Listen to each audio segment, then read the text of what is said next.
Hello everyone, welcome to Parth academy. Parth academy के online platform पर आप सभी का एक बार फिर स्वागत है। मैं अरुण यादव और स्वागत करता हूं बायोलॉजी की इस महत्वपूर्ण श्रृंखला में, जहां पिछली विगत परीक्षाओं में आए हुए क्वेश्चंस और आने वाली सभी परीक्षाओं में आने वाले क्वेश्चंस को हम लोग टारगेट करने वाले हैं।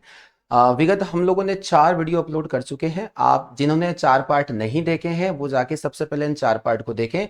आज के सेशन में हम लोग डिस्कस करने वाले हैं डे 5th की क्लास, यानी कि पार्ट नंबर 5। बड़ा ही इंपॉर्टेंट सेशन रहने वाला है आज का हमारा, जहां पर बायोलॉजी के बहुत ही अच्छे क्वेश्चंस मैंने यहाँ पर रखे हैं। चलिए पहला क्वेश्चन हम लोग डिस्कस करते हैं। पहला क्वेश्चन हमारे सामने है, सिट्रलस लेनेटस का वानस्पतिक नाम क्या है? सिट्रलस लेनेटस का बायोलॉजिकल नेम क्या है? देखिए यह क्वेश्चन जो है ये द्विनाम पद्धति से आया हुआ है। नामकरण, बायोलॉजिकल क्लासिफिकेशन में नामकरण हम लोग पढ़ते हैं। देखिए तो सभी जीवों के और पौधों के जो नामकरण थे वो कैरोलस लिनियस की एक पद्धति जिनका नाम था द्विनाम पद्धति। कैरोलस लिनियस की पद्धति जो बहुत महत्वपूर्ण है, द्विनाम पद्धति। द्विनाम पद्धति के बारे में मैं आपको समझा देता हूं। द्विनाम पद्धति के प्रतिपादक कैरोलस लिनियस को माना जाता है। कैरोलस लिनियस ने द्विजगत वर्गीकरण को भी दिया था। द्विजगत वर्गीकरण, द्विजगत वर्गीकरण क्या है? द्विजगत वर्गीकरण, द्विजगत वर्गीकरण यानी कि टू किंगडम क्लासिफिकेशन, जहां पर सभी जीवों को 2 जगतों में विभाजित किया था। एक हो जाता है यहां पर पादप जगत और एक हो जाता है यहां पर जंतु जगत। पादप जगत और जंतु जगत। देखिए सबसे पहला क्वेश्चन आता है कि वैज्ञानिक आधार पर सबसे पहले वर्गीकरण करने वाले जो वैज्ञानिक थे वो कौन थे? तो कैरोलस लिनियस इनका नाम हो जाता है। और द्विनाम पद्धति इनके द्वारा दी गई थी, जिसमें प्रत्येक जीवों के और पौधों के जो नाम हैं वो 2 अलग अलग शब्दों में रखे गए थे। जिसमें जो पहला शब्द है, पहला शब्द उस जीव के वंश को दर्शाता है और दूसरा शब्द उस जीव की जाति को दिखाता है। यहां ये हो जाएगा जेनरिक नेम और ये हो जाएगा स्पेसिफिक नेम, यानी कि उसकी स्पीसीज का नाम है ना। तो जाति यहां पर सेकंड टर्म हो जाएगा और यहां वंश हो जाएगा। चलिए आगे बढ़ते हैं। तो यहां से कई प्लांट्स और एनिमल्स के जो अलग अलग बायोलॉजिकल जो नेम है वो हम लोग डिस्कस करने वाले हैं। यहां सबसे पहले दिया गया है सेब। तो देखिए मैं आपको बताना चाहूंगा, जो सेब होता है उसका वैज्ञानिक नाम होता है मेलस प्यूमिया।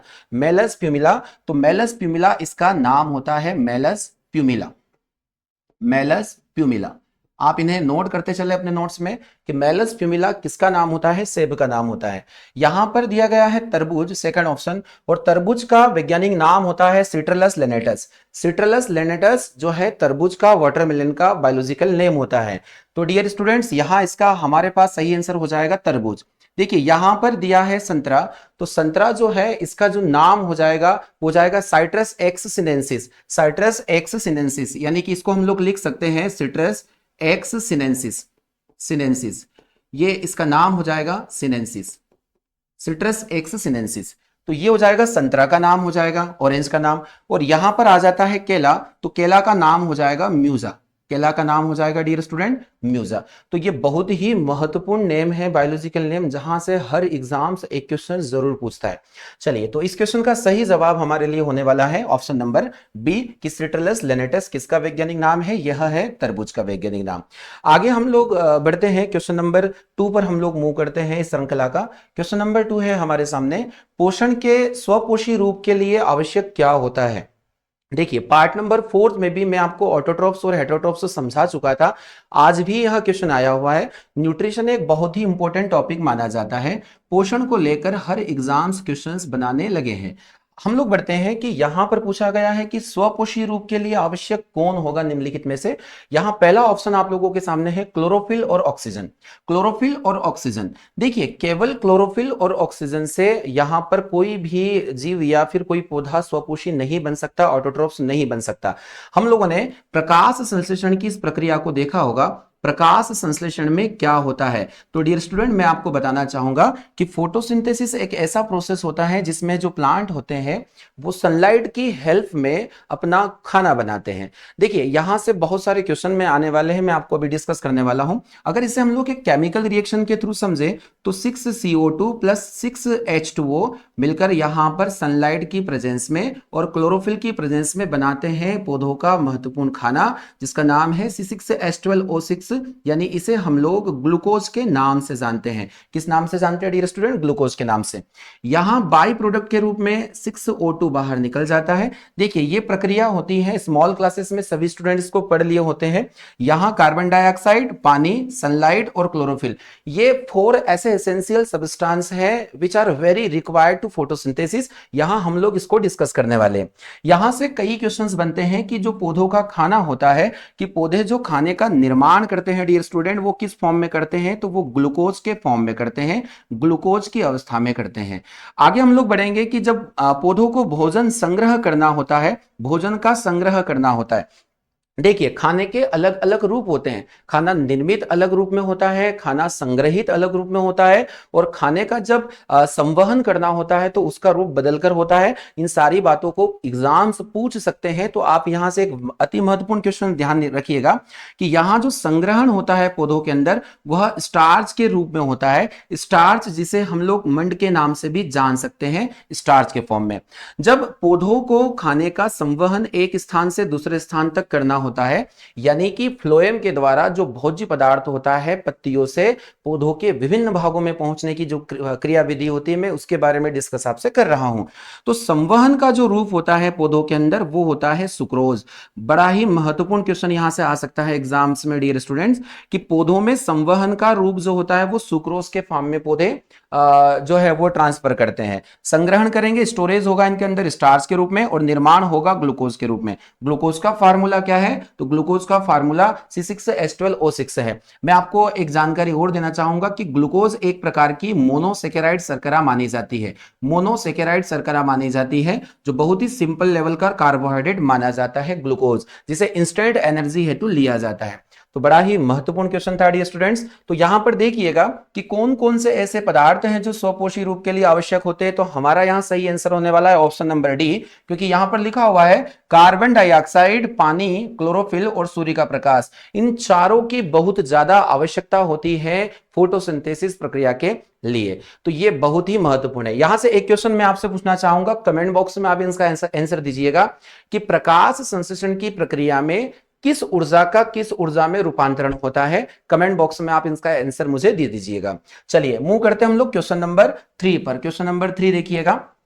क्वेश्चन नंबर 3 हमारे सामने है कि निम्नलिखित में से किस प्रकार के जीव में स्वपोषी पोषण पाया जाता है। देखिए वापस एक क्वेश्चन न्यूट्रिशन से आया है, और इस प्रकार के क्वेश्चन यहां पर बनते हैं।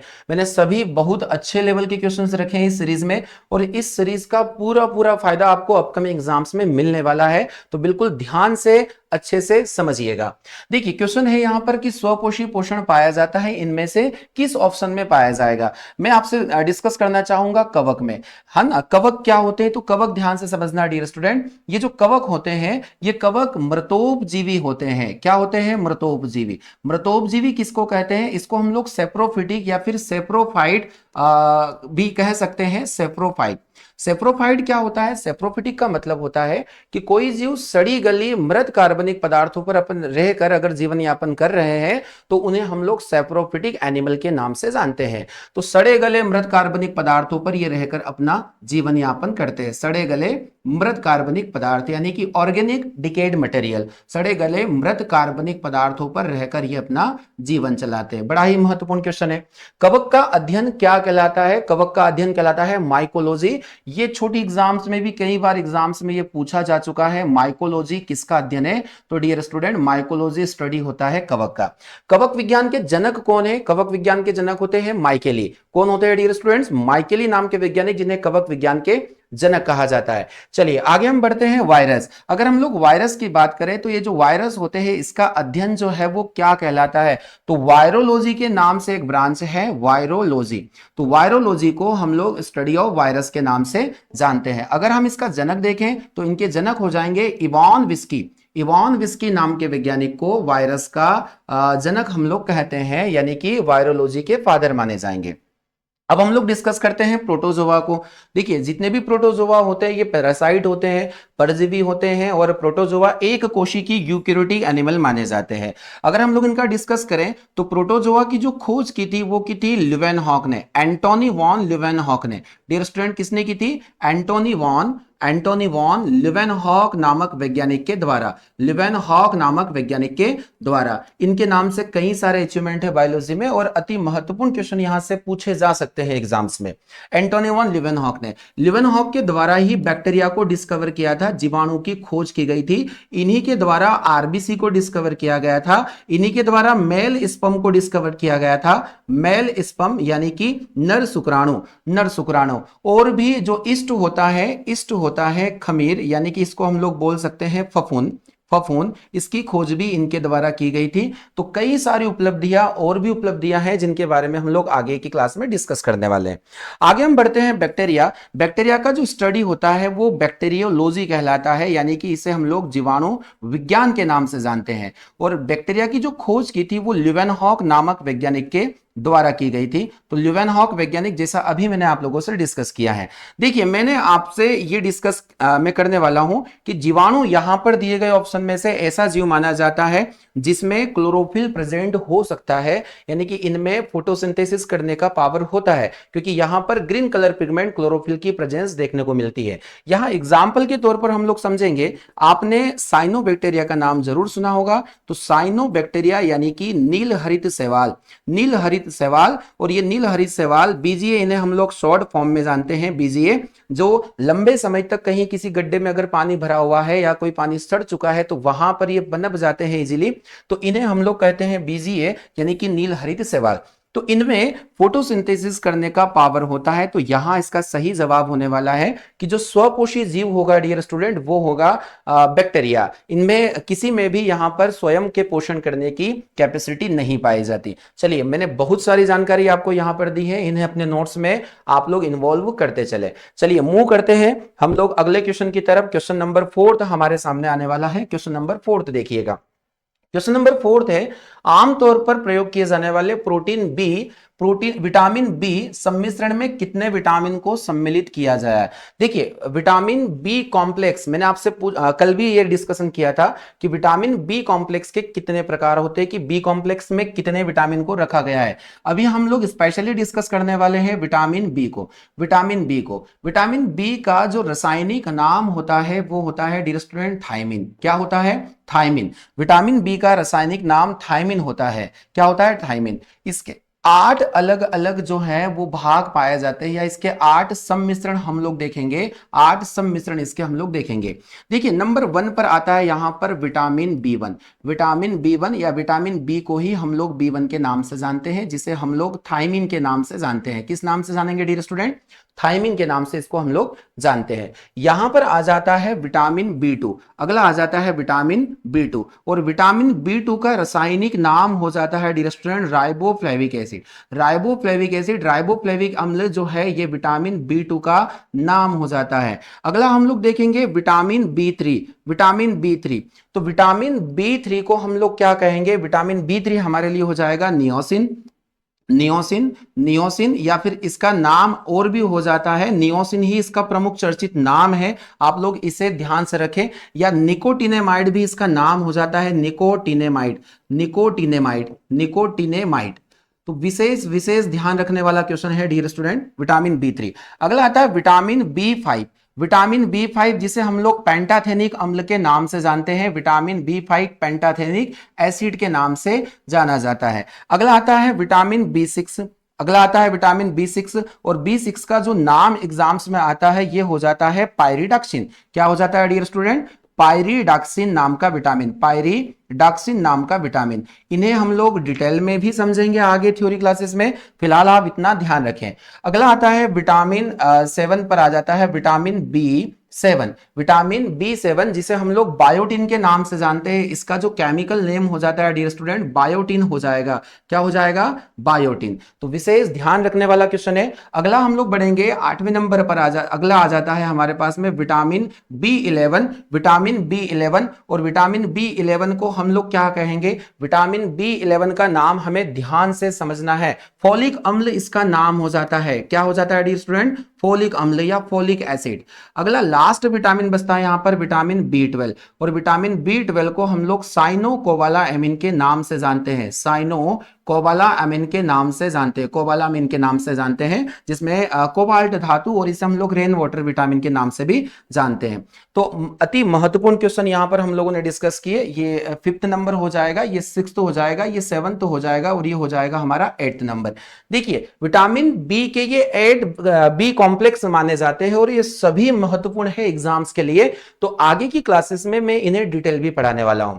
चलिए, तो यहां सही आंसर होने वाला है हमारा 8, पर आप इस 8 के बजाय यहां पर इन्हें ध्यान दें और इनके रासायनिक नामों को अपने नोट्स में लिखते चले। चलिए अगले क्वेश्चन पर हम लोग मूव कर रहे हैं। क्वेश्चन नंबर है 5th हमारे सामने। 5th क्वेश्चन देखिएगा कि भोजन बनाने के लिए पादप कोशिका का कौन सा भाग सूर्य प्रकाश को अवशोषित करता है? भोजन बनाने के लिए पादप कोशिका का कौन सा भाग सूर्य प्रकाश को एब्जॉर्ब कर सकता है या अवशोषित कर सकता है? तो इसे इसके ऑप्शन यहां पर हमारे बीच में है। एक होता है क्लोरोप्लास्ट, हमारे पास में है स्टार्च अनाज, एक होता है क्रोमोप्लास्ट, और एक हो जाएगा ल्यूकोप्लास्ट। चलिए इस क्वेश्चन को मैं बहुत अच्छे से आपको समझाने वाला हूं। जब हम लोग एक यूकैरियोटिक प्लांट सेल्स की बात करते हैं या यूकैरियोटिक पादप कोशिका, यहां पर एक कोशिकांग बड़ा ही महत्वपूर्ण है जिसका नाम होता है डियर स्टूडेंट प्लास्टिड। प्लास्टिड यानी कि इसको हम लोग बोल देंगे लवक। लवक है ना, ये लवक होते हैं। ये लवक 3 प्रकार के होते हैं। ये लवक 3 प्रकार के होते हैं, आप ध्यान से समझिएगा। ये केवल और केवल पादप कोशिका के अंदर पाया जाने वाला अंग होता है। पादप कोशिका के अंदर पाया जाने वाला अंग होता है। आगे हम लोग बढ़ेंगे कि लवक जो है 3 प्रकार इसके माने जाते हैं। पहला लवक हो जाता है जिसे हम लोग बोलते हैं अवर्णी लवक। कौन सा लवक हो जाएगा डियर स्टूडेंट? अवर्णी लवक। अवर्णी लवक। दूसरा इसका टाइप हो जाता है हमारे पास में वर्णी लवक। वर्णी लवक, वर्णी लवक। ये हो जाएगा हमारे पास ल्यूकोप्लास्ट, ये हो जाएगा क्रोमोप्लास्ट, और नंबर 3rd पर यहां आ जाता है हमारे पास में हरित लवक। क्या आ जाएगा डियर स्टूडेंट? हरित लवक। हरित लवक यानी कि क्लोरोप्लास्ट। हमारे पास में यहां ऑप्शन देके रखे हैं। जो क्लोरोप्लास्ट है वो हमारा हरित लवक है। अवर्णी लवक ल्यूकोप्लास्ट के नाम से जाना जाएगा। ल्यूकोप्लास्ट के नाम से इसको हम लोग जानेंगे। और ये हो जाएगा हमारा क्रोमोप्लास्ट। क्या हो जाएगा dear student? Chromoplast. Chromoplast. Chromoplast. चलिए, तो मैं आपको बताने वाला हूं कि वर्णक अलग अलग पादपों के भाग में पाए जाते हैं। ये कहां पाए जाते हैं आप ध्यान से समझिएगा। अवर्णी लवक पादपों के या किसी पौधे के उन भागों में पाए जाते हैं जो रंगहीन होते हैं, जो कलरलेस होते हैं। यानी कि ये जो लवक होते हैं ये पौधों के रंगहीन भागों में पाए जाएंगे। जैसे तना हो गया, एक मैच्योर जो स्टेम होता है वहां पर ये पाए जाते हैं। और भी वो भाग जहां भोजन को स्टोरेज करने का काम किया जाता हो और जिनके अंदर कलराइजेशन नहीं होता, उन भागों में अवर्णी लवक देखने को मिल सकता है। अगर हम लोग वर्णी लवक की बात करें तो पौधों के सभी रंगीन भागों में क्रोमोप्लास्ट पाया जाता है। जैसे फूल हो गया, फूल हो गया, और भी अलग अलग इनके भाग होते हैं जिनके अंदर कलराइजेशन होता है, तो उनके अंदर आपको वर्णी लवक देखने को मिलता है। यानी कि कलर डिसाइड करने वाला फलों के अंदर यहां पर देखने को मिल सकता है। आगे हम बात करेंगे हरित लवक यानी कि क्लोरोप्लास्ट। क्लोरोप्लास्ट, तो डियर स्टूडेंट्स इसका नाम आप सभी ने सुना होगा कि जो क्लोरोप्लास्ट होता है उसी के अंदर पौधे फोटोसिंथेसिस करते हैं, क्योंकि यही क्लोरोफिल प्रेजेंट होगा और ये सूर्य प्रकाश की उपस्थिति में प्रकाश संश्लेषण की प्रक्रिया को संपन्न करवाता है। फोटोसिंथेसिस की जो प्रोसेस होती है वो यहां जाके कंप्लीट मानी जाती है। देखिए इतनी सारी जानकारी मैंने आप लोगों को दी है, आप लोग विशेष ध्यान इसका रखिएगा। चलिए, तो ये क्वेश्चन हमारे यहां से क्लियर हो जाता है। तो मैं आपको बताने वाला हूं कौन सा भाग सूर्य के प्रकाश को एब्जॉर्ब करता है। इसका सही आंसर होने वाला है हमारे पास में क्लोरोप्लास्ट। ऑप्शन नंबर ए इसका सही रहने वाला है। तो आगे हम लोग बढ़ते हैं क्वेश्चन नंबर 6 पर। आज के सेशन को हम लोग मूव करते हैं। क्वेश्चन नंबर 6 है और यह क्वेश्चन एसएससी सीपीओ ने पूछा है और कई बार पूछा है। देखिए क्वेश्चन बड़ा ही शानदार है। निक्टोफोबिया, निक्टोफोबिया का भय होता है। फोबिया नाम यानी फोबिया यानी डर लगना, फोबिया यानी कि डर लगना, पर यहां पर देके रखा है कि जो निक्टोफोबिया होता है ये निक्टोफोबिया में किस चीज का डर लगता है। तो डियर स्टूडेंट, जैसे एक बीमारी होती है जिसे हम लोग रेबीज की बीमारी के नाम से जानते हैं। किस नाम से जानेंगे? रेबीज की नाम की बीमारी। जो रेबीज रोग होता है, इस रेबीज रोग को हम लोग हाइड्रोफोबिया के नाम से जानते हैं। किस नाम से जानते हैं? हाइड्रोफोबिया। यानी इस रोग में व्यक्ति को जल से डर लगता है। किससे डर लगता है? जल से डर लगता है। आगे हम लोग बात करेंगे, जैसे यहां पर पहला ऑप्शन देके रखा है पक्षी। तो पक्षी यानी कि बर्ड से अगर डर लगेगा, तो अगर हम पक्षी की बात करें तो पक्षी से जो रोग होता है या पक्षियों से जो डर लगने की स्थिति होती है, इसे हम लोग ऑर्निथोफोबिया के नाम से जानते हैं। किस नाम से जानते हैं? ऑर्निथोफोबिया। ऑर्निथोफोबिया। तो डियर स्टूडेंट, ऑर्निथोफोबिया ये बहुत ही अच्छा कंटेंट है जो बड़े एग्जाम्स में आ सकता है, और डेफिनेटली आपके आने वाले सभी एग्जाम्स को हम लोग टारगेट कर रहे हैं। केवल आप पेन और कॉपी लेकर बैठिएगा और ये सारे नोट्स को अच्छे से, कंटेंट को अपने कॉपी में इनको नोट करते चले। तो पक्षियों का अगर भय लगने लगे तो इसे हम लोग ऑर्निथोफोबिया के नाम से जानते हैं। आगे आ रहा है डार्कनेस, यानी कि अंधेरे का डर। किसी व्यक्ति को अंधेरे में अगर डर लगे तो इस अंधेरे के डर को हम लोग निक्टोफोबिया के नाम से जानते हैं। तो अंधेरे में लगने वाला जो डर होता है इसे हम लोग कहते हैं निक्टोफोबिया। क्या कहेंगे डियर स्टूडेंट? निक्टोफोबिया नाम का बीमारी। ठीक है, आगे हम लोग बात करते हैं, अगर किसी पशु या किसी एनिमल को देखकर किसी व्यक्ति को डर लग रहा है तो इसे हम लोग जूफोबिया नाम की बीमारी कहते हैं। किस नाम की बीमारी कहेंगे? कि अगर ये डर जंतु से लगने लगे तो इसे हम लोग जूफोबिया के नाम से जानते हैं। जूफोबिया के नाम से जानते हैं। बड़ा ही महत्वपूर्ण क्वेश्चन है। आगे हम लोग बात करेंगे लाइट का डर। किसी को प्रकाश में डर लगता है, प्रकाश से डर लगता है, तो डर की जो स्थिति यहां पर प्रकट होती है, तो जब प्रकाश से डर लगने की स्थिति होती है इसे हम लोग फोटोफोबिया के नाम से जानते हैं। किस नाम से जानते हैं? फोटोफोबिया के नाम से जानते हैं। देखिए, बड़ा ही सिलेक्टेड कंटेंट में लेकर आया हूं आपके लिए जो बहुत ही यूनिक है। आप लोग इन्हें अपनी कॉपी में नोट करते चले। तो पक्षी ऑर्निथोफोबिया, निक्टोफोबिया, जूफोबिया जो जंतु से डर है, और फोटोफोबिया प्रकाश से डर लगता है। तो इसका सही जवाब होने वाला है हमारे पास कि यहां अंधेरे से डर लगने की स्थिति को हम लोग निक्टोफोबिया के नाम से जानते हैं। एसएससी सीपीयू का ये क्वेश्चन है। चलिए बढ़ते हैं अगले क्वेश्चन की तरफ। क्वेश्चन नंबर 7 को हम लोग डिस्कस करने वाले हैं। क्वेश्चन नंबर 7 है हमारे सामने, हेपेटाइटिस किसके कारण हो सकता है या होता है? हेपेटाइटिस नाम की जो बीमारी है वो किसके कारण होती है? डियर स्टूडेंट्स, में माइक्रो ऑर्गेनिज्म की अगर हम बात करें तो कई प्रकार के जीवाणु, कई प्रकार के कवक और वायरस जो होते हैं, इनके द्वारा हमारे अंदर कई सारे प्रॉब्लम्स या कई सारी डिसीज क्रिएट होती है। तो इन्हीं रोगों को लेकर इसके अंदर प्रोटोजोआ को भी हम लोग सम्मिलित करेंगे, प्रोटोजोआ। तो इन्हीं के कारण कई प्रकार की जो बीमारियां होती है वो हमारे अंदर हो सकती है। तो हम लोग डिस्कस करने वाले हैं कि एक ऐसा रोग जिसे हम लोग हेपेटाइटिस के नाम से कहते हैं। सबसे पहले मैं हेपेटाइटिस के बारे में कुछ जानकारी आप लोगों को दे देता हूं। हेपेटाइटिस क्या होता है? देखिए, हेपेटाइटिस एक प्रकार का यकृत से संबंधित रोग है। यकृत से संबंधित, अगर एग्जाम्स में ये क्वेश्चन पूछा जाता है कि हेपेटाइटिस का संबंध किस अंग से है, किस शारीरिक अंग से है, तो इसका सही जवाब होने वाला है लिवर यानी कि यकृत। आगे हम लोग बढ़ेंगे, इसका प्रमुख कारण क्या होता है? तो इसका प्रमुख कारण होता है डियर स्टूडेंट वायरस। क्या होता है? वायरस यानी कि विषाणु। एक विषाणु जनित बीमारी कहते हैं हेपेटाइटिस को।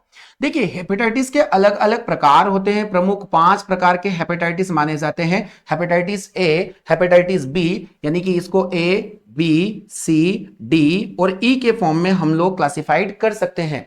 इसमें सबसे खतरनाक और घातक होता है विटामिन बी, हेपेटाइटिस बी और हेपेटाइटिस सी। ये बहुत ही भयानक होते हैं। इन सभी में ए, बी, सी, डी में से जो भयानक स्थिति होती है वो होती है हेपेटाइटिस बी और सी की।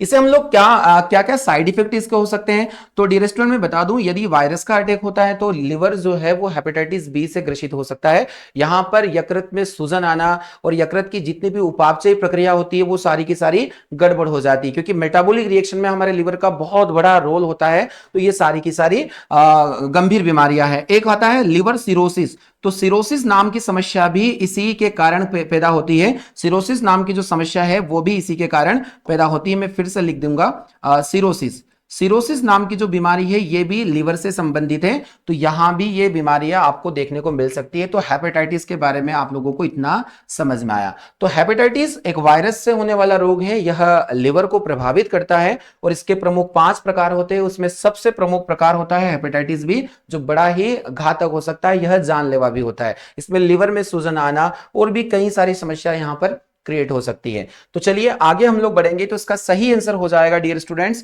यहां पर वायरस, ऑप्शन नंबर सी कि हेपेटाइटिस वायरस से ही होता है। चलिए आगे बढ़ते हैं। अगले क्वेश्चन को हम लोग डिस्कस करने वाले हैं। क्वेश्चन नंबर 8 हमारे बीच में है। क्वेश्चन नंबर 8 है, टाइफाइड और टीबी किस प्रकार के रोग है? देखिए हर सेशन में मैं रोगों से कहीं ना कहीं 2 क्वेश्चन ले रहा हूं, ये इसलिए कि ये अति महत्वपूर्ण माने जाते हैं। हर बार माइक्रो ऑर्गेनिज्म से क्वेश्चंस पूछे जा सकते हैं। यहां पर एक रोग दिया गया है, 2 रोग यहां पर नाम दिया गया है, एक टाइफाइड और एक टीबी।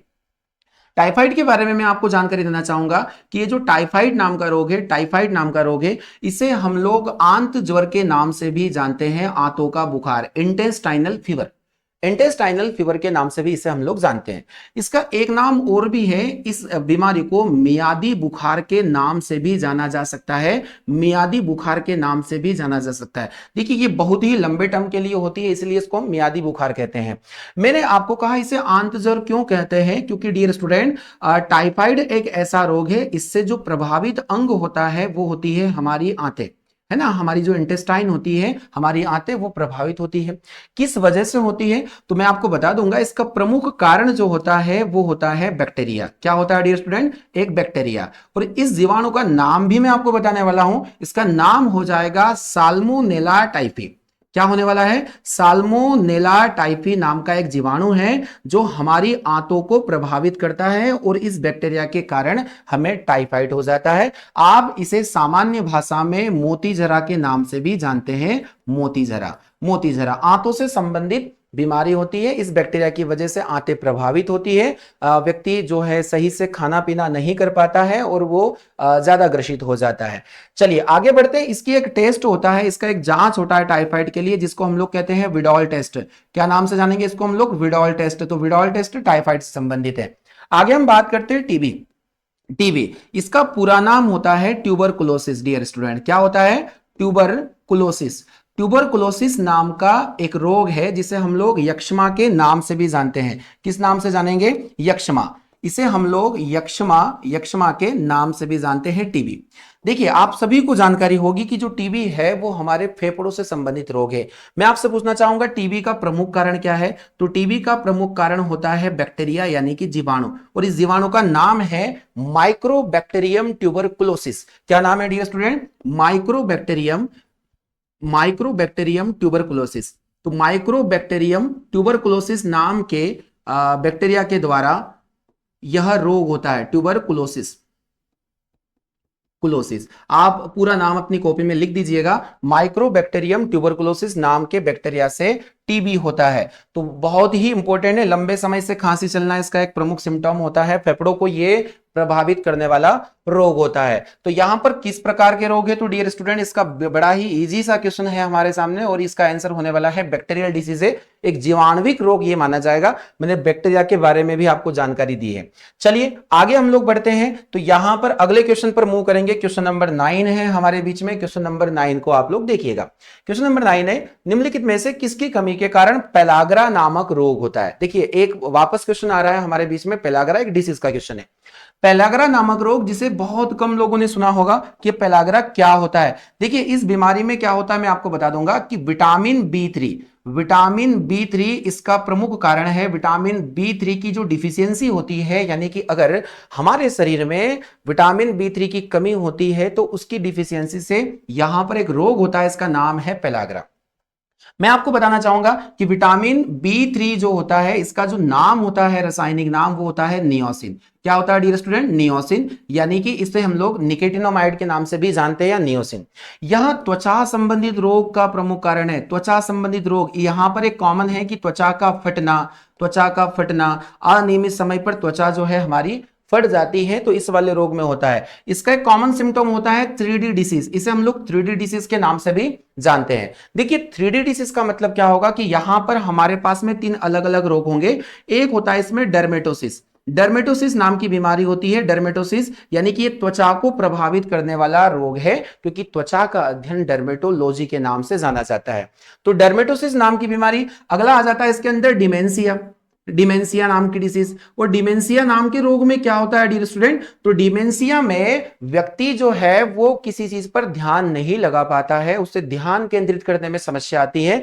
तो इस बीमारी को हम लोग डिमेंशिया के नाम से भी जानते हैं। और अगले डी से बनेगा डायरिया। क्या बनने वाला है? डायरिया। तो यह भी 3D के अंदर इन्वॉल्व होगा। और एक चौथा डी भी यहां पर रखा है जिसका फाइनली डेथ बोला जाता है, कि अगर पेलाग्रा होता है तो अति गंभीर स्थिति में व्यक्ति की मृत्यु भी हो सकती है। तो विटामिन बी3 की डिफिशियंसी से होने वाले रोगों के अंतर्गत हम लोगों ने इसको रखा है डर्मेटोसिस, डिमेंशिया और यहां मैंने आपको बताया है, यहां ध्यान नहीं लगना, यहां त्वचा संबंधित रोग है और डायरिया जो है इसके अंदर दस्त लग जाता है, यह भी इसी के द्वारा होने वाला रोग है। चलिए, तो सही आंसर होने वाला है इसका कि किसकी कमी से पेलाग्रा होगा, तो विटामिन बी3, जहां पर आपको नामकरण किया गया इसका नियोसिन, नियोसिन इसका सही जवाब होने वाला है। चलिए मूव करते हैं हम लोग अगले क्वेश्चन पर। अगला क्वेश्चन देखिएगा, क्वेश्चन नंबर 10 है हमारे बीच में। निम्नलिखित में से किस बीमारी का के नाम का अर्थ है evil influence of the stars? Evil influence of the star, ये इस बीमारी का मीनिंग है। यहां जो ऑप्शन दिए गए हैं किस बीमारी को का अर्थ ये होने वाला है evil influence of the stars. देखिए मैं आपको बताऊंगा कि यहां जो हैजा होता है, हैजा, ये हैजा एक जीवाणु के द्वारा होने वाला रोग है। हैजा बैक्टीरियल डिसीज है। और कौन से बैक्टीरिया के द्वारा हैजा होता है, तो इस बैक्टीरिया का नाम होने वाला है विब्रियो कॉलेरी नाम का बैक्टीरिया। विब्रियो कॉलेरी नाम का बैक्टीरिया हैजा। गंदा खाना या दूषित जल का सेवन करने से यह रोग आम है, यह रोग हो सकता है। आगे हम लोग बात करेंगे प्लेग। प्लेग भी एक प्रकार की बैक्टीरियल डिसीज है। प्लेग भी एक प्रकार की बैक्टीरियल डिजीज है और इसके बैक्टीरिया का नाम भी आप लोग लिख दीजिएगा। इसका जो नाम हो जाएगा वो हो जाएगा बॉर्डीटेला पेस्टिस। बॉर्डीटेला पेस्टिस नामक बैक्टीरिया से प्लेग हो सकता है, जिसे हम लोग काली मौत के नाम से भी जानते हैं। अगला हम लोग बात करते हैं इन्फ्लुएंजा। इन्फ्लुएंजा, देखिए ये जो रोग होता है ये विषाणु के द्वारा होने वाला रोग है। इन्फ्लुएंजा वायरस के द्वारा होने वाला रोग होता है। अब यहां पर आपको सही आंसर होने वाला है इसका ऑप्शन नंबर सी, इन्फ्लुएंजा, कि इन्फ्लुएंजा का ही अर्थ होता है evil influence of the star. तो सही जवाब हमारा होने वाला है ऑप्शन नंबर सी। टाइफाइड के बारे में मैंने प्रीवियस क्वेश्चन में आप लोगों को डिस्कस किया है, बैक्टीरियल डिसीज है। साल्मोनेला टाइफी नामक बैक्टीरिया के द्वारा यह रोग हो सकता है, जिसे हम लोग मोतीझरा या फिर मियादी बुखार के नाम से भी जानते हैं। आंत ज्वर भी इसी को बोलते हैं। सही जवाब हमारा इन्फ्लुएंजा वायरस के द्वारा होने वाला रोग है। श्वसन संबंधित रोग होता है, अक्सर यह छोटे बच्चों में भी देखने को मिल सकता है। चलिए क्वेश्चन नंबर नेक्स्ट को हम लोग मूव करेंगे। 11 क्वेश्चन हमारे सामने है। क्वेश्चन देखिएगा ध्यान से। निम्न में से आंखों के किस दोष को लेजी आई के नाम से जानते हैं? लेजी आई का मतलब होता है आलसी नेत्र। लेजी आई यानी कि आलसी नेत्र। लेजी आई नामक रोग, देखिए यूनिक डिसीज है जिनका नाम बहुत कम लोग सुन पाते हैं और एग्जाम्स में इस प्रकार के क्वेश्चन आए हैं। एसएससी सीएचएसएल क्वेश्चन में एग्जाम में आएगा। मैं बताना चाहूंगा कि ये जो सीरीज है आपके रेलवे के सभी अपकमिंग एग्जाम्स के लिए वेरी वेरी इंपॉर्टेंट होने वाली सीरीज है। आप सभी क्वेश्चंस को ध्यानपूर्वक देखिएगा। आलसी नेत्र नामक बीमारी या लेजी आई के नाम से किसको जानते हैं? यहां पर दिया है मायोपिया। मायोपिया यानी कि इसको हम लोग बोलते हैं निकट दृष्टि दोष। क्या कहते हैं डियर स्टूडेंट? निकट दृष्टि दोष। निकट दृष्टि दोष है ना, यहां जिसमें व्यक्ति को पास की वस्तु स्पष्ट दिखाई देती है और दूर की वस्तु स्पष्ट नहीं दिखाई देती है। यहां पर आ जाता है प्रेस बायोपिया। प्रेस बायोपिया, और इस प्रेस बायोपिया नाम की बीमारी में क्या होता है कि व्यक्ति की उम्र बढ़ने के साथ यहां पर जब उसकी उम्र ज्यादा हो जाती है तो उसके अंदर आंखों में कमजोरी हो जाती है। तो यह उम्र ढलने के साथ में होने वाला रोग है। एक होता है हाइपरमेट्रोपिया। हाइपरमेट्रोपिया यानी कि इसको हम लोग दूरदृष्टि दोष के नाम से जानते हैं, जहां दूर की वस्तु स्पष्ट और पास की वस्तु स्पष्ट नहीं दिखाई देती। एक आता है एम्ब्लायोपिया। तो एम्ब्लायोपिया जो होता है वह, इस रोग को हम लोग लेजी आइज के नाम से जानते हैं। चलिए इसके बारे में मैं आपको कुछ जानकारी देना चाहूंगा कि इस रोग में, यह रोग है ना केवल एक नेत्र को ग्रसित करता है।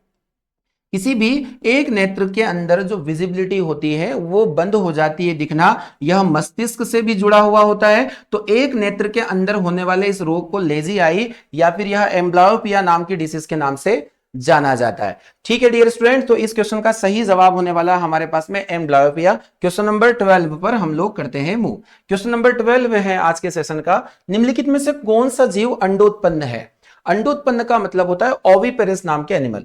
ओविपेरस नाम के एनिमल, ओविपेरस एनिमल क्या होते हैं? देखिए इन्हें हम लोग अंड प्रजग जानवरों के नाम से भी जानते हैं। अंड प्रजग जंतु किसको कहते हैं? देखिए जिनका निर्माण या जिनका विकास अंडों के द्वारा हो, एक के द्वारा हो, उन्हें हम लोग अंड प्रजग जंतु के नाम से जानते हैं। तो यहाँ ऑप्शन देके रखा है मेंढक, यहाँ खरगोश है, चूहा है, गिलहरी है। देखिए नीचे दिए जाने वाले तीनों जो ऑप्शन है ये उच्च स्तरीय जंतुओं में आते हैं, ये मैमल्स के अंतर्गत आते हैं। और यहाँ जो आने वाला फ्रॉग है ये है उभयचर, ये है उभयचर। तो उभयचर में हमने एक विशेषता हम लोग पढ़ेंगे आगे कि जो उभयचर होते हैं वो ओविपेरस होते हैं। ओविपेरस का मतलब है कि यह प्रत्यक्ष विकास ना करते हुए अंडों के द्वारा यह जन्म देते हैं बच्चों को। तो सही जवाब होने वाला इसका फ्रॉग है, उभयचर है। चलिए अगले क्वेश्चन पर हम लोग बढ़ते हैं। अगला क्वेश्चन क्या होने वाला है? एसएससी सीपीयू का क्वेश्चन हमारे सामने आ रहा है। हवा से परागण के लिए प्रयोग किया जाता है। देखिए परागण एक प्रक्रिया होती है जिसे हम लोग पॉलिनेशन के नाम से भी जानते हैं। परागण की इस प्रक्रिया में थोड़ा सा आप समझ लीजिएगा, फूलों के अंदर निषेचन की इस प्रक्रिया को हम लोग परागण यानी कि पॉलिनेशन के नाम से जानते हैं। जब एक फूल के नर भाग से दूसरे किसी फूल के या उसी फूल के मादा भाग पर यानी कि वर्तिकाग्र पर जब परागकण गिरते हैं तो उस संपूर्ण प्रक्रिया को हम लोग परागण के नाम से जानते हैं। परागण की इस प्रक्रिया में यहां पर जब माध्यम की आवश्यकता होती है तो उसे हम लोग पर परागण के नाम से जानते हैं, जिस माध्यम में कोई भी जीव या फिर कोई हवा या फिर पानी कुछ भी हो सकता है। तो यहां हम पढ़ने वाले हैं कि हवा से परागण करना क्या कहलाएगा। देखिए डियर स्टूडेंट, जब परागण की प्रक्रिया में हवा या फिर वायु द्वारा यह प्रक्रिया दोहराई जाए तो इसे हम लोग कहेंगे एनिमोफिली। क्या कहने वाले हैं? एनिमोफिली। एनिमोफिली जो टर्म है वो वायु परागण को दोहराता है। आगे अगर हम लोग बोलें कि अगर ये परागण जंतुओं के द्वारा हो रहा है कि कोई एनिमल इसमें पार्टिसिपेट कर रहा है फूल के अंदर, तो यहां इसे हम लोग कहेंगे जूफिली। क्या कहने वाले हैं डियर स्टूडेंट? जूफिली नामक एक प्रक्रिया, जूफिली यानी कि इस परागण को हम लोग जूफिली कहेंगे। आगे हम लोग बात करेंगे अगर कोई कीट वर्ग का प्राणी यदि कोई इंसेक्ट इसके अंदर पार्टिसिपेट कर रहा है तो इसे हम लोग एंटेमोफिली के नाम से जानते हैं। किस नाम से जानेंगे? एंटेमोफिली नामक प्रक्रिया, यानी कि इस परागण का नाम हो जाएगा एंटेमोफिली। इसके अलावा भी और भी कई सारे परागण की प्रक्रिया होती है। जैसे अगर हम लोग परागण की प्रक्रिया में अगर जल भाग ले रहा है तो इसे हम लोग कहेंगे हाइड्रोफिली। क्या कहने वाले हैं? हाइड्रोफिली। ठीक है। हाँ, एक क्वेश्चन एग्जाम में आया कि जब यह परागण चमगादड़ द्वारा होता है, बैट के द्वारा होता है, तो इसे हम लोग चेरेप्टोफिली के नाम से जानते हैं। किस नाम से जानते हैं? चेरेप्टोफिली के नाम से जानते हैं। बड़ा ही महत्वपूर्ण क्वेश्चन है, कई एग्जाम्स में ये दोहराया जा चुका है। तो चलिए इस क्वेश्चन का सही जवाब होने वाला है हवा से परागण यानी कि एनिमोफिली। एनिमोफिली इसको हम लोग समझते हैं। देखिए यहां एक ऑप्शन नंबर 4 है एंजियोप्लास्टी। एंजियोप्लास्टी इसका संबंध है हमारे हृदय से। हमारे हृदय से कोरोनरी के अंदर एंजियोप्लास्टी एक प्रक्रिया दोहराई जाती है कि जब हार्ट अटैक होता है या कार्डियक अरेस्ट की स्थिति में एंजियोप्लास्टी यूज की जाती है, जिन्हें हम लोग आगे अभी लॉन्ग टर्म में डिस्कस करेंगे। चलिए क्वेश्चन नंबर 14 हम लोग डिस्कस करने वाले हैं। क्वेश्चन है हमारे पास में 14वां क्वेश्चन। कोशिकाओं में सबसे प्रचुर मात्रा में अणु होते हैं जो कोशिका द्रव्यमान का 70% या उससे कहीं अधिक होते हैं। देखिए सेल बायोलॉजी का एक महत्वपूर्ण क्वेश्चन हमारे बीच में आ रहा है और काफी महत्वपूर्ण क्वेश्चन है, अच्छे लेवल के क्वेश्चन मैं आपसे डिस्कस करने वाला हूं। अगर हम लोग डियर स्टूडेंट सेल के कंपोजिशन का डिस्कस करें तो सेल्स के अंदर अलग अलग मटेरियल पाए जाते हैं। अगर हम लोग यहां पर सेल की बात करें तो सेल के अंदर जो वाटर होता है यानी कि जो जल का अमाउंट होता है टोटल यहां पर 75 से लेकर 85% यानी कि 75 to 85% अमाउंट तक यहां पर पानी पाया जाता है एक कोशिका में। अगर हम लोग प्रोटीन के अमाउंट की बात करें तो एक सेल के अंदर टोटल 9 to 12% का प्रोटीन यहां पर मिल सकता है। 9 to 12 यानी कि 9 से 12% प्रोटीन प्रेजेंट होता है किसी कोशिका के अंदर। इसके अलावा और भी ढेर सारे ऑर्गेनिक मटेरियल, इनऑर्गेनिक मटेरियल है ना यहां पर प्रेजेंट होते हैं। तो अगर हम लोग सबसे प्रचुर मात्रा की बात करें अणु तो यहां पर जल पाया जाएगा और हमारे ऑप्शन में यहां पर ऑप्शन नंबर डी दे के रखा है पानी, है ना। तो पानी 75 से लेकर कितने 90 या 85% तक अमाउंट में यहां कंटेन होता है सेल्स के अंदर। बहुत ही महत्वपूर्ण क्वेश्चन है। प्रोटीन का परसेंट मैंने आपको बता दिया। ये जो लिपिड होते हैं ये भी आप लोगों को 0.5 1.5 से लेकर होते हैं और न्यूक्लिक एसिड भी डीएनए और आरएनए, अगर हम लोग डीएनए का रेशियो देखें तो डीएनए यहां पर प्रेजेंट होता है 0.4% और जो आरएनए का प्रेजेंस होता है वो आरएनए होता है 0.7%। तो ये अलग अलग कंपोजिशन हम लोग नेक्स्ट क्लासेस में भी डिस्कस करने वाले हैं। तो यहां महत्वपूर्ण है जल। चलिए तो इस क्वेश्चन का सही जवाब होने वाला है वाटर। चलिए क्वेश्चन नंबर मूव करते हैं हम लोग 15 पर। अगला क्वेश्चन है केंद्रक के अलावा निम्नलिखित में से किस कोशिका अंगक में डीएनए पाया जाता है? किस कोशिकांग में केंद्रक के अलावा डीएनए प्रेजेंस होता है? बड़ा ही महत्वपूर्ण क्वेश्चन है। तो डियर स्टूडेंट ध्यान से समझना कि अगर मैं केंद्रक को डिस्कस करना चाहूं तो केंद्रक के अंदर ही हमारे अंदर न्यूक्लिक एसिड्स प्रेजेंट होते हैं जो डीएनए आरएनए के फॉर्म में होते हैं, राइट। अब अगर केंद्रक को हम लोग छोड़ दें, क्योंकि केंद्रक होता है कोशिका का सीपीयू, ये मुख्य भाग होता है जो सभी अंगों पर क्रियान्वयन करता है या फिर इनको अच्छे से काम करवाता है। आगे हम बात करेंगे, अगर हम केंद्रक को छोड़ दे तो डीएनए किस में पाया जाएगा? इसका सही जवाब होने वाला है माइटोकॉन्ड्रिया। क्या होने वाला है डियर स्टूडेंट? Mitochondria, mitochondria. तो यहां पर ऑप्शन है हमारे पास में कोशिका द्रव, गोल्जी उपकरण या फिर माइटोकॉन्ड्रिया। ऑप्शन नंबर सी पर मैं जाऊंगा। ऑप्शन नंबर सी हमारे लिए बिल्कुल सही जवाब होने वाला है। पिछली कुछ क्वेश्चन एग्जाम्स में यह क्वेश्चन रिपीट हुआ है, आगे भी हो सकता है, इसका विशेष ध्यान दें। चलिए बढ़ते हैं अगले क्वेश्चन पर, क्वेश्चन नंबर 16। क्वेश्चन नंबर 16 देखिएगा, कोशिका के वैज्ञानिक अध्ययन को हम लोग क्या कहते हैं? कि the study of cell is known as, कोशिका का अध्ययन क्या कहलाता है? कोशिका का अध्ययन कहलाता है साइटोलॉजी। कोशिका के अध्ययन को हम लोग क्या कहेंगे? साइटोलॉजी के नाम से जानेंगे। कोशिका की खोज किसके द्वारा की गई थी? रॉबर्ट हुक के द्वारा की गई थी। रॉबर्ट हुक के द्वारा की गई थी 1665 में। चलिए तो आगे हम लोग बढ़ेंगे। यहां पर दिया गया हिस्टोलॉजी, तो हिस्टोलॉजी का अध्ययन करना, हिस्टोलॉजी किसका अध्ययन है? ऊतकों का अध्ययन है, स्टडी ऑफ टिश्यू। अच्छा, ऊतक किसको कहेंगे? तो ऊतक होता है कोशिकाओं का समूह, यानी कि ग्रुप ऑफ द सेल। आगे हम बात करेंगे टैक्सोनॉमी। फिजियोलॉजी होता है किसी भी जीव के क्रियाविधियों का अध्ययन करना, जो उनके अंदर जैविक क्रियाएं होती है उनका अध्ययन करना। टैक्सोनॉमी वर्गीकी यानी कि वर्गीकरण का अध्ययन करना, वर्गीकरण का अध्ययन करना। तो वर्गीकरण का अध्ययन करना कहलाएगा टैक्सोनॉमी, वर्गीकी, जिसके जनक है कैरोलस लिनियस। तो इस क्वेश्चन का सही जवाब होने वाला है साइटोलॉजी। मूव करते हैं अगले क्वेश्चन पर। अगला क्वेश्चन है हमारे सामने, मानव शरीर में प्रवेश करने वाले कीटाणुओं के खिलाफ रक्त का कौन सा घटक है जो लड़ता है? मानव शरीर के अंदर कोई जम्स अगर आ रहा है, आउटर फैक्टर आ रहा है, तो उनसे कौन प्रिवेंट करेगा बॉडी को? तो इसका सही जवाब हम लोग देखेंगे। पहला ऑप्शन हमारे पास दे के रखा है हीमोग्लोबिन। सेकंड ऑप्शन है हमारे पास में रेड ब्लड सेल्स यानी लाल रक्त कणिका। अगला है हमारे पास प्लेटलेट्स, और फोर्थ ऑप्शन हमारे बीच में है व्हाइट ब्लड सेल्स यानी कि डब्ल्यूबीसी।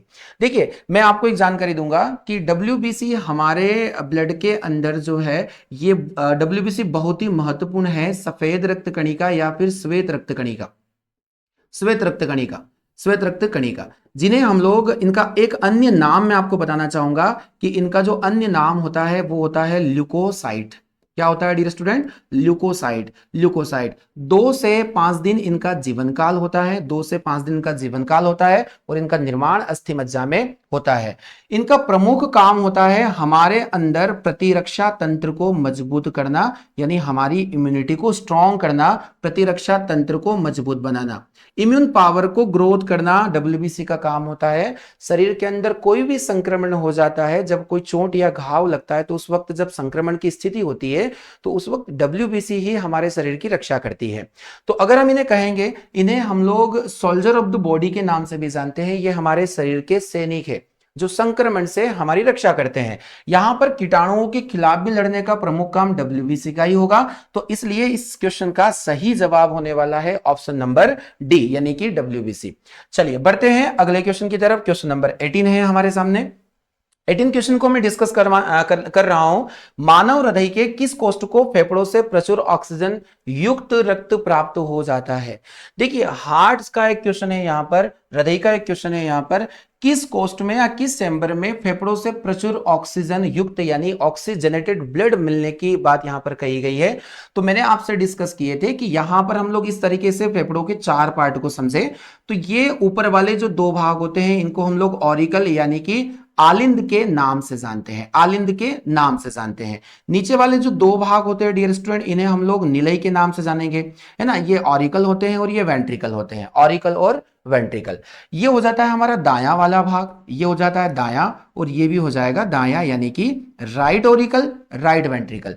ये हो जाएंगे हमारे बाएं भाग, ये बायां भाग, और ये भी हो जाएगा बायां भाग। इसे हम लोग कहेंगे बायां निलय, लेफ्ट ऑरिकल, और ये हो जाएगा लेफ्ट आलिंद यानी कि आलिंद हो जाएगा, और ये निलय हो जाएगा नीचे। यहां आप इसे आलिंद कर लीजिएगा, ये आलिंद हो जाएगा, बायां आलिंद, बायां आलिंद हो जाएगा। अब हम डिस्कस करने वाले हैं कि फेफड़ों से आने वाला ऑक्सीजनेटेड ब्लड किस भाग में आता है? तो डियर स्टूडेंट्स, मैं बताना चाहूंगा कि हमारे दाएं आलिंद में शरीर से इकट्ठा होता है पूरा का पूरा इम्प्योर ब्लड, यानी कि अशुद्ध रक्त। और ये रक्त अशुद्ध इसलिए होता है कि ये डीऑक्सीजनेटेड होता है। यहां से ये रक्त हमारे पास में ट्राइकस्पिड्स वॉल होते हैं और यहां पर ये चला जाता है दाएं निलय में। यहां से फेफड़ों के पास जाएगा, ये पल्मोनरी आर्टरी के थ्रू जाएगा और पल्मोनरी आर्टरी हमारे एल्वियोलाई यानी कि कुपिकाओं से होते हुए इसे पल्मोनरी वेंस में शिफ्ट कर देती है और पल्मोनरी शिरा के द्वारा यह बाएं आलिंद को प्राप्त हो जाएगा। यदि बाएं आलिंद को जो रक्त मिलता है फेफड़ों से वो क्या मिलता है डियर स्टूडेंट? शुद्ध मिलता है, जिसे हम लोग ऑक्सीजनेटेड ब्लड के नाम से जानेंगे। यहां बाइकस्पिड बॉल होगा, बाइकस्पिड बॉल के थ्रू यह बाएं निलय में जाकर एरोटा के थ्रू यह हमारे शरीर के विभिन्न भागों में पहुंचा दिया जाता है। ये इसका मैकेनिज्म होता है। तो इसका सही जवाब होने वाला है हमारे पास में क्या? लेफ्ट ऑरिकल यानी कि बायां आलिंद। लेफ्ट एट्रियम भी बोल सकते हैं इसे या लेफ्ट ऑरिकल भी बोल सकते हैं। बायां आलिंद इस क्वेश्चन का सही जवाब है। चलिए, तो बड़ा ही महत्वपूर्ण क्वेश्चन था। हमारे हृदय में कितने कक्ष होते हैं? 4 कक्ष होते हैं और हृदय का अध्ययन कार्डियोलॉजी के नाम से जाना जाता है। चलिए, क्वेश्चन नंबर 19 है आज के सेशन में। रक्त में ऑक्सीजन को कैप्चर करने का कार्य कौन करता है? कि ब्लड के अंदर इसमें किसमें ऐसी कैपेसिटी होती है जो ऑक्सीजन को वहां से ले जाए या फिर ऑक्सीजन को कैरी करे? तो हम लोग डिस्कस करने वाले हैं हीमोग्लोबिन के बारे में। हीमोग्लोबिन के बारे में, हीमोग्लोबिन के बारे में देखिए, हीमोग्लोबिन एक पिगमेंट होता है हमारे अंदर जिसकी वजह से रक्त का रंग लाल होता है। रक्त का रंग क्या होगा डियर स्टूडेंट? रेड होगा। आगे हम लोग बढ़ेंगे। हीमोग्लोबिन के 2 पार्ट होते हैं, एक होता है हीम और एक होता है ग्लोबिन। एक होता है हीम और एक होता है ग्लोबिन। हीम जो होता है ये हीम आयरन कंटेनिंग पिगमेंट होता है या आयरन कंटेनिंग पार्ट माना जाता है। ये इसके अंदर आयरन प्राप्त हो सकता है या आयरन पाया जाता है। आगे हम बात करेंगे ग्लोबिन। तो ग्लोबिन एक विशेष प्रकार का प्रोटीन माना जाता है डियर स्टूडेंट। क्या माना जाता है? प्रोटीन माना जाता है। हीमोग्लोबिन के 2 पार्ट है, हीम और ग्लोबिन। हीम आयरन, इसके अंदर आयरन प्रेजेंट्स मिलेगा और ग्लोबिन जो होता है वह एक प्रकार का प्रोटीन होता है। तो अगर मैं आपसे क्वेश्चन पूछना चाहूं कि हीमोग्लोबिन में कौन सा प्रोटीन है, तो ग्लोबिन प्रोटीन है। आगे हम लोग डिस्कस करेंगे कि यही ऑक्सीजन और कार्बन डाइऑक्साइड को संवहन करने का काम करता है। तो इसका सही जवाब हमारे सामने होने वाला है ऑप्शन नंबर डी। चलिए बढ़ते हैं अगले क्वेश्चन पर, क्वेश्चन नंबर 20। और आज की इस महत्वपूर्ण क्वेश्चन श्रृंखला का अंतिम क्वेश्चन हमारे बीच में है, क्वेश्चन नंबर 20। निम्नलिखित में से कौन सी रक्त वाहिनियां दिल से गुर्दे में रक्त का संचार करती है? हार्ट से किडनी तक का रक्त फ्लो किसके द्वारा होता है? देखिए, वेरी वेरी इंपॉर्टेंट क्वेश्चन मैं आप लोगों से डिस्कस करूंगा कि हमारे हृदय के द्वारा अलग अलग शरीर के भागों में रक्त पहुंचाया जाता है। तो इन आर्टरीज का नाम भी एग्जाम्स में पूछा जाता है, जैसे यहां पर एसएससी सीसीएल ने इसको, सीएचएसएल ने इसको टारगेट किया था। अगर मैं आप लोगों से पूछना चाहूं कि जो हमारा हार्ट होता है खुद हृदय की मांसपेशियों को रक्त किसके द्वारा पहुंचाता है? हृदय की मांसपेशियों को ही रक्त पहुंचाता है और इस आर्टरी का नाम है कोरोनरी। क्या नाम है डियर स्टूडेंट? कोरोनरी धमनी। कोरोनरी धमनी। और मैं आपकी जानकारी के लिए बताना चाहूंगा कि कोरोनरी धमनी के अंदर ही ब्लॉकेज आने की वजह से हार्ट अटैक की समस्या आती है। जब हमारे अंदर कोलेस्ट्रॉल लेवल बढ़ जाता है या फिर कहीं आर्टरी में ब्लॉकेज आ जाते हैं तो इसी कोरोनरी के अंदर ब्लॉकेज आने की वजह से हृदयाघात हो सकता है। ये आप अच्छे से नोट करें। आगे हम लोग बात करेंगे, अगर मैं बात करता हूं फेफड़े की कि फेफड़े को रक्त पहुंचाने वाली धमनी कौन है, तो इसका नाम हो जाएगा पल्मोनरी धमनी। क्या होने वाला है डियर स्टूडेंट? पल्मोनरी धमनी, जो फेफड़ों को ब्लड सप्लाई करती है। आगे हम लोग डिस्कस करेंगे कि मस्तिष्क को रक्त देने वाली धमनी का नाम क्या है, तो इसका नाम होने वाला है कैरोटिड नामक धमनी। कैरोटिड धमनी देखिए बहुत ही यूनिक कंटेंट में लेकर आया हूं आप लोगों के लिए और यह सीरीज आपकी एग्जाम्स को निकालने में 100% कारगर सिद्ध होने वाली है। आप अच्छे से फोकस करें। मस्तिष्क को ब्लड पहुंचाने वाली धमनी का नाम है कैरोटिड धमनी। आगे हम लोग डिस्कस करेंगे कि जो किडनी को रक्त दे, किडनी को ब्लड सप्लाई करने वाली धमनी का नाम है रीनल धमनी। क्या नाम होने वाला है इसका? रीनल धमनी। देखिए इतनी धमनियों के मैंने नाम आपको बता दिए। हमारा क्वेश्चन है कि दिल से गुर्दे तक यानी हृदय से गुर्दे तक पहुंचने वाली धमनी, तो गुर्दा यानी कि किडनी, और किडनी में जो रक्त सप्लाई करती है इसका नाम हो जाता है रीनल आर्टरी। रीनल आर्टरी हमारे ऑप्शन में हम लोग देखेंगे रीनल आर्टरी। रीनल वेन भी यहां पर दिया है, यहां नहीं लगाना है। रीनल आर्टरी इसका सही जवाब होने वाला यानी कि गुर्दे की धमनी। देखिए धमनी किडनी का जो अध्ययन होता है वो होता है नेफ्रोलॉजी। नेफ्रोलॉजी और इसकी कार्यात्मक इकाई को हम लोग नेफ्रॉन के नाम से जानते हैं। तो आज की इस महत्वपूर्ण क्वेश्चन श्रृंखला में हम लोगों ने 20 क्वेश्चंस को फिर से कवर किया। आगे भी ऐसे ही श्रृंखला कंटिन्यू रहेगी और आप इन्हें बहुत अच्छे से अपने सभी दोस्तों को शेयर करें ताकि ज्यादा से ज्यादा ये अच्छा कंटेंट लोगों के पास पहुंच जाए। तो आज के इस सेशन में इतना ही। जय हिंद, जय भारत।